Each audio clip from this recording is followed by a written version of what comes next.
I think that the title to me always felt like a question and an answer, right? It's, is God, God is. Or at least that's how I always thought about it. And I don't think that it necessarily meant an implication of like God in a literal sense or like in a religious sense. It just felt like when I read it, these characters were on this journey to understanding whether or not that there was a larger meaning in themselves and to life. And that's what the seeking of God feels like, right? The question of whether or not God, this larger thing, this larger meaning for why people are the way they are and why they come from what they come from, is the way it is. And I think that throughout the journey of the story, that question is answered.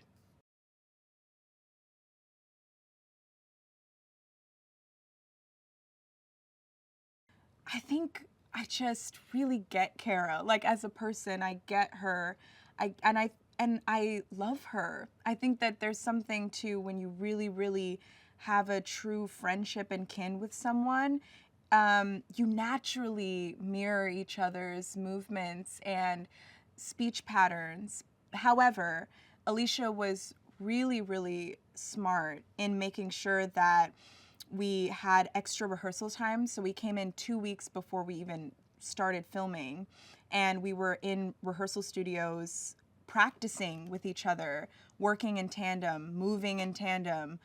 We would do exercises where we were looking in the mirror and we would look at each other and try to say what the other person was thinking or do like a movement that the other person was going to do next. So Alicia made sure that we were bonded in that way, but it happened naturally, very, very naturally.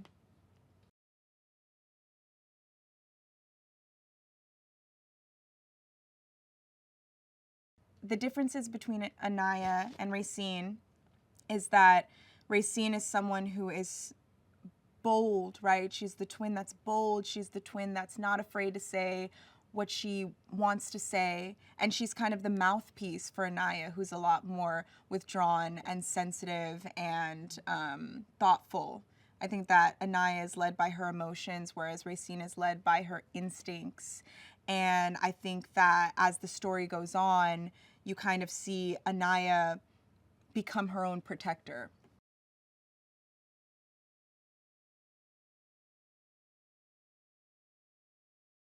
Her scars, I found when I was working on her and trying to find her, felt like the crux of her being, right? They are this thing that she cannot detach herself from, that she feels like she needs to hide, but it's also kind of a mask in a way. I think it's a shield. I think that they shield themselves with their scars.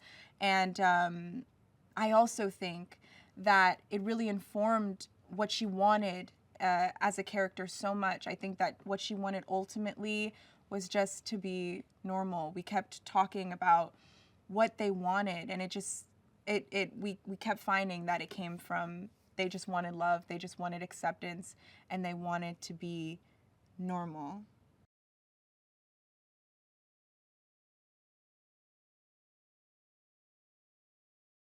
I think that to Racine, Ruby was a mythic figure, right? I mean, we do see her introduced as a character as this very mythic, mystical being in this like Southern Gothic environment, which is so cool. But I always felt like, even reading the play, that Anaya saw Ruby as a mother. I think that Anaya just wanted a mom, and I think that she also just wanted a dad. These are two orphans that like never knew their parents. And I think that in the same way that Racine revered her, Anaya really just needed her.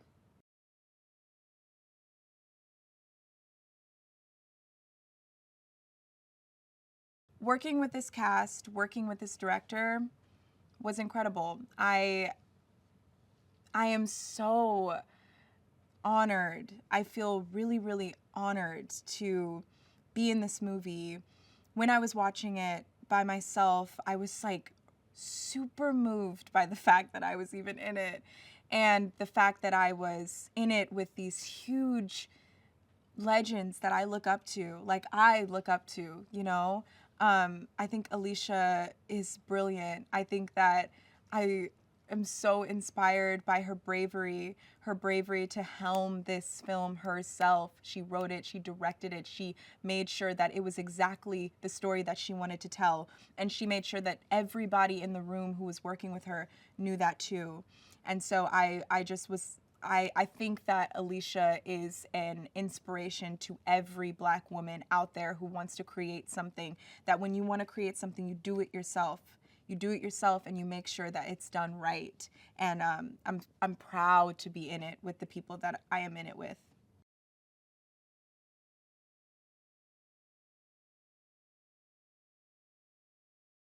It was made for theaters, right? This story was written as a play first, and it was written in the fashion of a Greek Odyssey. I mean, I keep saying this, but that's what struck me the most about this story. That's what made it so brilliant and unique to me, is that this was made to be shared with other people. I think that not going to see it in a theater, not going to see it with other people would be a shame to you as an audience member, because it's meant to be shared. It's meant to be communed with. You know, that this story is really truly fashioned in the spirit of theater.